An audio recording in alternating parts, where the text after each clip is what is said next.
Hello and welcome to बवाल banking classes. आज हम लोग आरबीआई के सर्कुलर जुलाई 2024 का जो कर रहे हैं उसका पार्ट 2 करेंगे। But before that please go through the copyright disclaimer that this video is for educational purposes only. तो अभी सेकंड पार्ट में हम लोग देखेंगे पहला नंबर तो क्या है, प्रॉम्प्ट करेक्टिव एक्शन फ्रेमवर्क। किसके लिए? अर्बन कोऑपरेटिव बैंक्स के लिए। हमने अभी डिविडेंड इक्विलाइजेशन फंड के बारे में बात करी थी लास्ट वीडियो में, ये कैसे उसको टीयर 1 कैपिटल में लाना है, उसको फ्री रिजर्व में ट्रांसफ़र करके जनरल रिजर्व में ट्रांसफ़र करके, जिसे उन्हें अपनी बैलेंस शीट में शो भी करना है।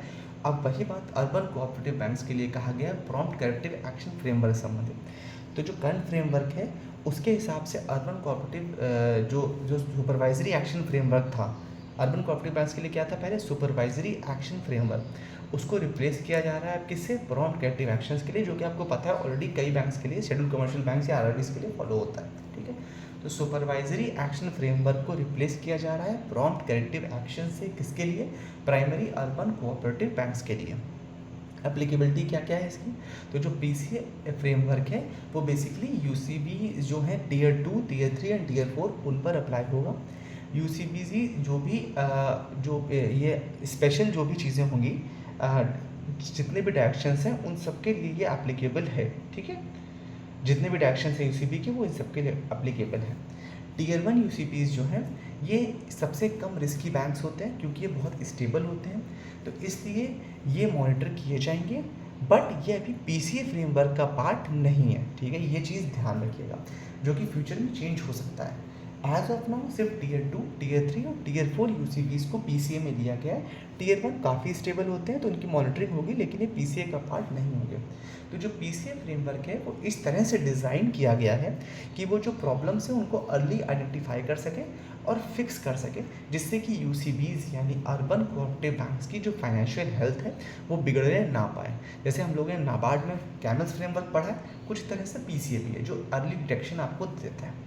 तो जो न्यू पीसीए रूल्स हैं ये एप्लीकेबिलिटी डेट क्या है? 1 अप्रैल 2025। देखिए ये डेट्स याद करते चलिएगा क्योंकि ये डेट्स बहुत इंपॉर्टेंट होती हैं, खासकर वो जो फ्यूचर में आने वाली हैं। ठीक है, जो डेट्स ऑलरेडी पास हो चुकी हैं उनमें दिक्कत नहीं है। तो पीसीए की ये डेट 1 अप्रैल 2025 की है। किसके लिए? अर्बन कोऑपरेटिव बैंक्स के लिए। और इसमें टीयर 2, टीयर 3 के लिए, टीयर 2, टीयर 3, टीयर 4 के सिर्फ लिए जाएंगे। जो यूसीबीज ऑलरेडी एसएएफ फॉलो कर रहे थे जो पुराना था, उनको उन्हीं रूल्स में कंटिन्यू करना जब तक कि रिव्यू ना कर लिए जाए पीसीए के द्वारा या रिमूव ना कर दिए जाए एसएएफ के द्वारा। ठीक है, तब तक उनको ये नहीं है कि एसएएफ से बाहर हो गए, पीसीए में एंटर नहीं किए, तो जब तक वो ओल्ड एसएएफ को फॉलो कर रहे हैं करते रहेंगे जब तक कि पीसीए उनमें इन्वॉल्व नहीं हो जाता, रिव्यू नहीं कर लेता, या फिर वो एसएएफ से रिमूव ना कर दिए जाए, दोनों ही केसेस में। ठीक है, बोर्ड की क्या रिक्वायरमेंट है? तो जो बैंक का जो बोर्ड ऑफ डायरेक्टर होंगे उनको रिव्यू करना है न्यू पीसीए गाइडलाइंस को अपनी नेक्स्ट मीटिंग में और कंफर्म करना है आरबीआई को। ठीक है, जो 1 अप्रैल 2025 से पीसीए फ्रेमवर्क पुराने एसएएफ इंस्ट्रक्शंस को रिप्लेस करना शुरू कर देगा। इसमें देखिए क्या क्या चीज़ें मॉनिटर करी जाएंगी, आप सबको पता है। कैपिटल, एसेट क्वालिटी और पोर्टेबिलिटी, बेसिकली यही एरिया सब में मॉनिटर किए जाते हैं, चाहे पीसीए हो, चाहे कैमल हो, चाहे कुछ भी, नाम अलग अलग हो सकता है बट बेसिक चीज़ें क्या है? कैपिटल क्वालिटी देखी जाती है, एसेट क्वालिटी देखी जाती है, प्रॉफिट कितना जनरेट कर रहा है, लिक्विडिटी कितनी, यही सब चीज़ें घूम फिर के देखी जाती हैं। तो कैपिटल मतलब क्या है कि मनी कितना बैंक के पास पैसा है एज ए कुशनिंग या बफर यूज़ करने के लिए। एसेट क्वालिटी क्या है कि जो बैंक के लोन्स हैं उनकी क्वालिटी क्या है, उनमें एनपीए कितना, उनका पोर्टफोलियो कितना है, डाइवर्सिफिकेशन कितना है, ये सब उसकी एसेट क्वालिटी होगी। और बैंक की कितनी एबिलिटी है प्रॉफिट जनरेट करने की, वो प्रॉफिटेबिलिटी होगी।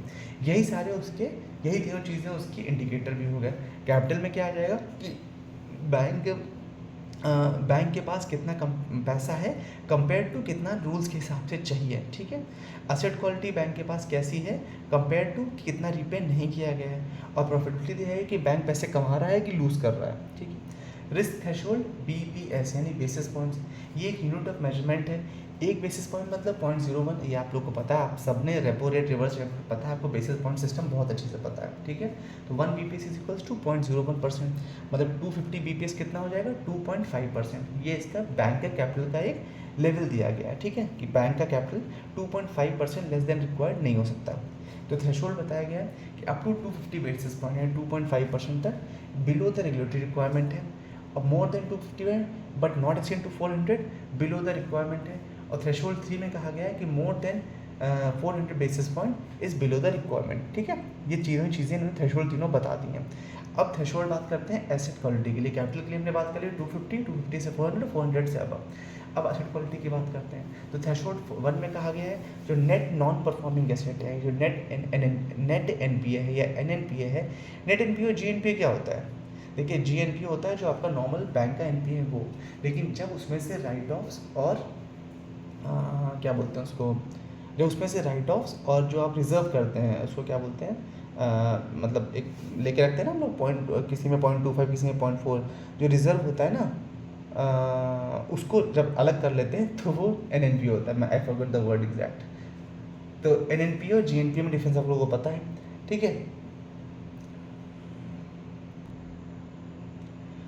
तो अगर नेट एनपीए का रेशियो 6% से ज़्यादा और 9% से कम है तो ये बैंक को ये इंडिकेट करता है कि जो बैंक के बैड लोन्स है वो मॉडरेट लेवल पर है टोटल एडवांसेस के कंपैरिजन में, और बैंक के जो एसेट्स है उनकी क्वालिटी में इशू तो है बट बहुत क्रिटिकली डिस्ट्रेस नहीं है।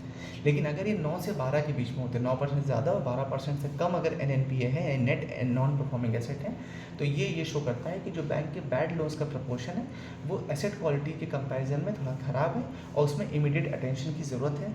यदि नेट एनपीए 12% से ज़्यादा है तो ये डिनोट करता है कि बैंक के पास high level of bad loans है और ये बैंक की फाइनेंशियल जो हेल्थ है उसको अच्छा नहीं इंडिकेट करता है, तो इसलिए अर्जेंट करेक्टिव एक्शंस की रिक्वायरमेंट है। तो अब आते हैं प्रॉफिटेबिलिटी पे। प्रॉफिटेबिलिटी थ्रेशोल्ड 1 में क्या है, अगर कोई भी पिछले 2 सालों में लॉसेस इनकर हुए हैं बैंक को तो वो थ्रेशोल्ड 1 में लिया जाता है।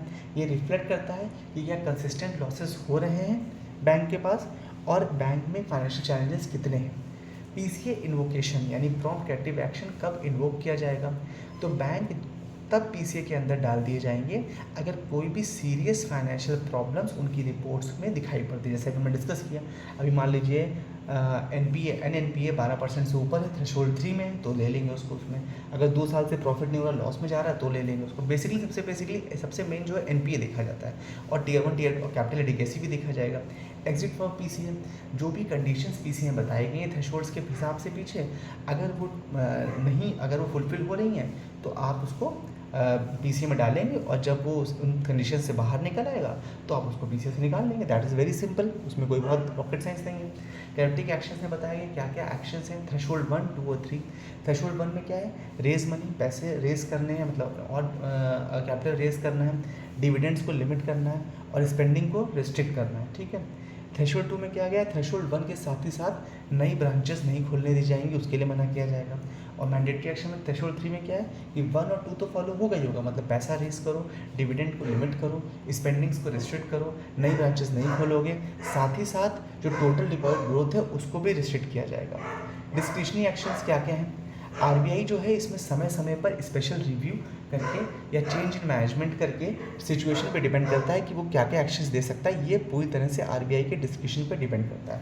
एडिशनल एक्शंस बताए गए हैं, इसमें कुछ एडिशनल एक्शंस होंगे जिसमें कि कुछ इंस्पेक्शन किए जा सकते हैं, कुछ एक्स्ट्रा ऑडिट करवा सकते हैं बैंक में, रीस्ट्रक्चरिंग करवाई सकती है लोन की जिसमें से टाइम मिल जाए और बैंक की हेल्थ फाइनेंशियल हेल्थ बेहतर हो सके।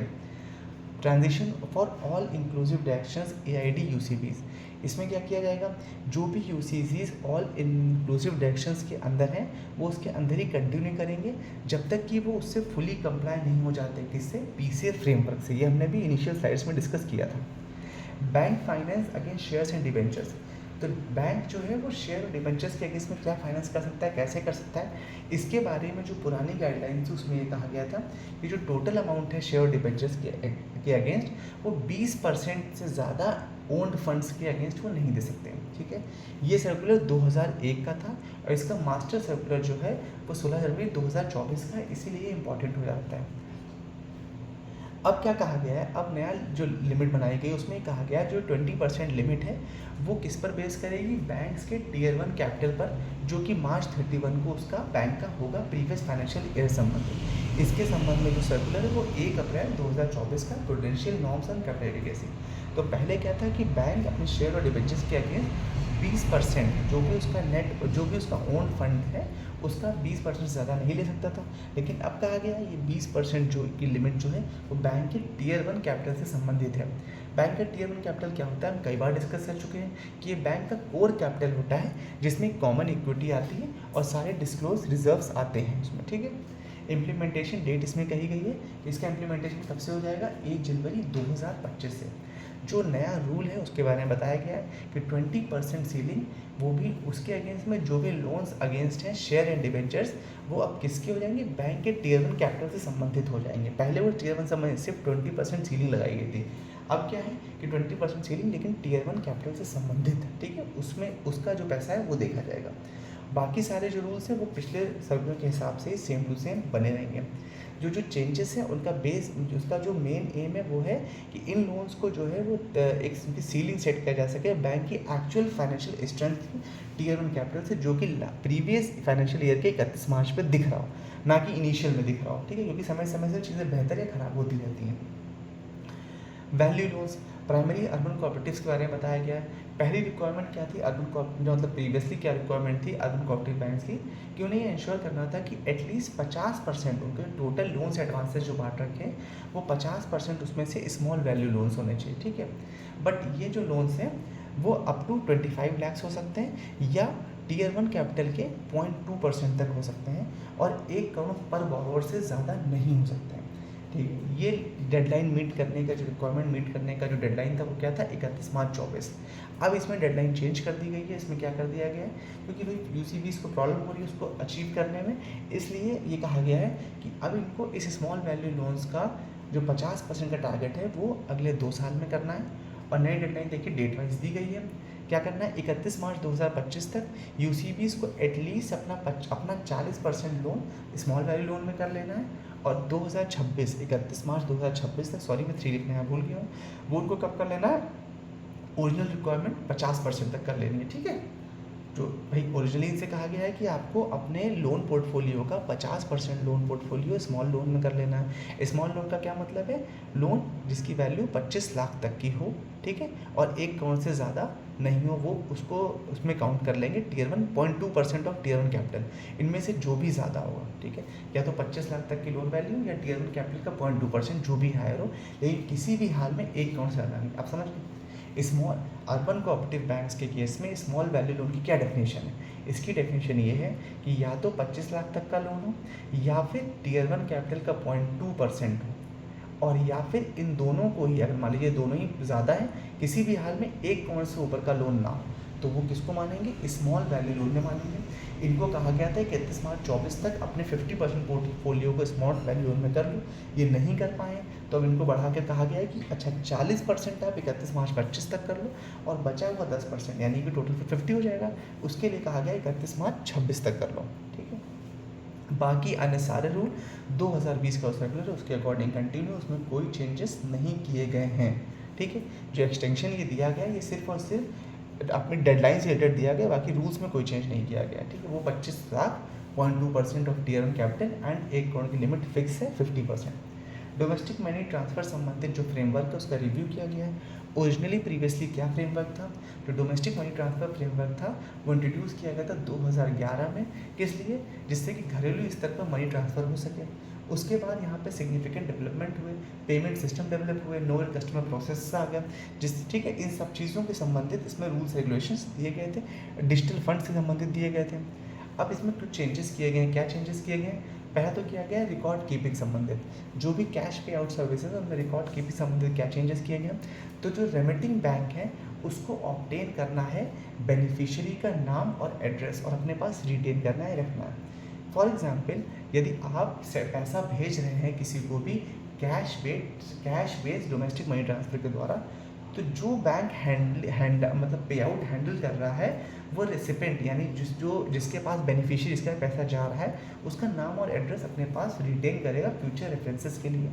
कैश पेइंग सर्विसेज में क्या कहा गया कि जो भी रेमिटिंग बैंक है या बिजनेस कॉरस्पॉन्डेंट है या जैसे बैंक में जिसको बोलते हैं, वो जो है उसको रजिस्टर करना होगा सेंडर को, जो भी भेज रहा है उसको, उसका वेरीफाइड फ़ोन नंबर लेकर के और उसका सेल्फ सर्टिफाइड ओवीडी यानी ऑफिशियली वैलिड डॉक्यूमेंट जैसे आधार, पैन, ड्राइविंग लाइसेंस या आपका पासपोर्ट या आपका वोटर आईडी, ये सब चीज़ें, जिसमें कहा गया मास्टर डायरेक्शन कहा गया है केवाईसी पॉलिसी के अंतर्गत 2016 उसके दौरान। एग्जाम्पल इसमें दिया गया कि सपोज़ करिए जब कैश ट्रांसफ़र के लिए डिपॉजिट किया जा रहा है उस समय आपको अपना आधार और फ़ोन नंबर प्रोविजन के लिए प्रोवाइड करना है। कुल मिला के मेन मतलब पर्पस क्या है कि ये नहीं है कि आप अनोनिमसली नहीं पैसा भेज सकते, ना अनोनिमसली आप प्राप्त कर सकते हैं। यदि आप भेज रहे हैं तो जिसके पास पैसा जा रहा है उसका डिटेल जो सेंडिंग बैंक है वो अपने पास सेव करेगा, और यदि कैश पे ही नहीं यानी आप जमा कर रहे हो और फिर उसको आगे वो जा रहा है तो जमा जो कर रहा है उसका भी KYC कंप्लीट होना ज़रूरी है अलॉन्ग विथ फ़ोन नंबर। ये मेन इसमें चेंजेस किए गए हैं, ये ध्यान रखिएगा, ठीक है। ये सब मनी लॉन्ड्रिंग को रोकने के तरीके हैं जिससे कि नंबर 2 के पैसों को रोका जा सके। ऑथेंटिकेशन के लिए कहा गया है कि हर एक ट्रांजैक्शन जो भी रिमिटर के द्वारा किया जाएगा वो एक एडिशनल फैक्टर ऑफ ऑथेंटिकेशन के द्वारा वेरीफाई किया जाएगा, ये ऑथेंटिकेट किया जाएगा। एग्जाम्पल के तौर पे कहा गया है कि यदि एक कैश डिपॉजिट ट्रांजैक्शन कंप्लीट होना है तो उसमें एक एडिशनल मेथड किया गया है कि जो भी डिपॉजिट कर रहा है वो अपना आधार लगाएगा, मोबाइल नंबर लगाएगा, तो उसका जो आधार से कनेक्टेड नंबर है उस नंबर पर OTP जाएगा, तो ऑब्वियस सी बात है कि ऑथेंटिकेट हो जाएगा। तो कल को वो ये नहीं कहता ना कि मैंने नहीं जमा किया, मेरा आधार किसी और ने यूटिलाइज़ किया, भाई OTP गया, आपने बताया तो मोबाइल नंबर तो आप ही का है, तो इसलिए ये चीज़ की जा रही है। इसी साथ ही साथ टैक्स कंप्लायंस से संबंधित बात करिएगी। जो रेमिटिंग बैंक हैं और जो VCs हैं उनको इनकम टैक्स एक्ट 1961 के टैक्स संबंधित जो रूल्स हैं, मतलब बेसिकली TDS संबंधित इस केस में वो फॉलो करने हैं। बैंक्स को इंश्योर करना है कि कैश डिपॉजिट जो है वो इनकम टैक्स रेगुलेशन की रिपोर्टिंग के हिसाब से हो रहा है, और specially large cash transactions. Transaction details के लिए कहा गया है जो रेमिटिंग बैंक है उसको इंक्लूड करना है रेमिटर का डिटेल किसमें, IMPS इमीडिएट पेमेंट सर्विसेज में या नेफ्ट में ट्रांजैक्शन करते वक्त जो मैसेज है उसमें फंड ट्रांजैक्शन कैश बेस्ड है या क्या है वो मेंशन होना चाहिए। जब भी IMPS सर्विसेज का यूज़ किया जाएगा पैसा भेजने के लिए तो जो ट्रांजैक्शन मैसेज है उसमें सारी सेंडर की इंफॉर्मेशन रहेगी, खासकर उसमें जो भी इनिशियली पैसा डिपॉजिट किया कैश में वो ज़रूर रहेगा, ठीक है। Exclusion of card to card transfer, इसके लिए सेपरेट कर देखिए, अगर कार्ड टू कार्ड ट्रांसफ़र हो रहा है तो जिसके पास कार्ड है इसका मतलब वो ऑलरेडी KYC वेरीफाइड है और उसका कार्ड अगर वैलिड है तो सब कुछ बैंक से ऑलरेडी उसके डिटेल्स बैंक के पास हैं, तो उसमें डिटेल्स की इतनी दिक्कत नहीं होती, तो उसके लिए सेपरेट गाइडलाइंस हैं। जो कार्ड टू कार्ड गाइडलाइंस हैं, कार्ड टू कार्ड ट्रांसफर के संबंध गाइडलाइंस है वो DMT या डोमेस्टिक मनी ट्रांसफ़र फ्रेमवर्क में कवर्ड नहीं है, उनके लिए सेपरेट गाइडलाइंस प्रोवाइड करी गई हैं या अप्रूवल्स दिए गए हैं। जो इसमें एग्जाम्पल एक दिया गया है कि मतलब आप एक क्रेडिट कार्ड से अगर कहीं और पैसा ट्रांसफ़र कर रहे हैं तो वो गवर्नमेंट के डिफरेंट रूल्स हैं उनसे फॉलो होगा, ना कि DMT के द्वारा, ठीक है। कुल मिलाकर उसमें KYC और वो चीज़ें नहीं लगनी है कार्ड टू कार्ड ट्रांसफर में। कंटिन्यूएशन ऑफ प्रीवियस इंस्ट्रक्शन में कहा गया है कि इसके अलावा जो भी पुराने इंस्ट्रक्शंस थे 5 अक्टूबर 2011 के सर्कुलर के वो वैसे ही कंटिन्यू रहते रहेंगे, और ये जो चेंजेस कहे गए ये कब से एप्लीकेबल हो जाएंगे, 1 नवंबर 2024 से, मतलब 1 नवंबर 2024 के बाद से आप बिना KYC मोबाइल नंबर इन चीज़ों के कैश इन कैश आउट नहीं कर पाएंगे, ठीक है। जो अपडेटेड फ्रेमवर्क है ये बेसिकली डोमेस्टिक मनी ट्रांसफ़र संबंधित जो भी ट्रांजेक्शन्स होते हैं उनकी सिक्योरिटी और उनकी कंप्लायंस बढ़ाने के लिए किए गए हैं, जिससे कि इसका टेक्नोलॉजी का यूज़ करके बेहतर सर्विसेज दी जा सकें। Thank you for watching, do like and share, if you have any doubts please free to ask in the comment section. Thank you and do subscribe to the channel. Thank you so much for your time.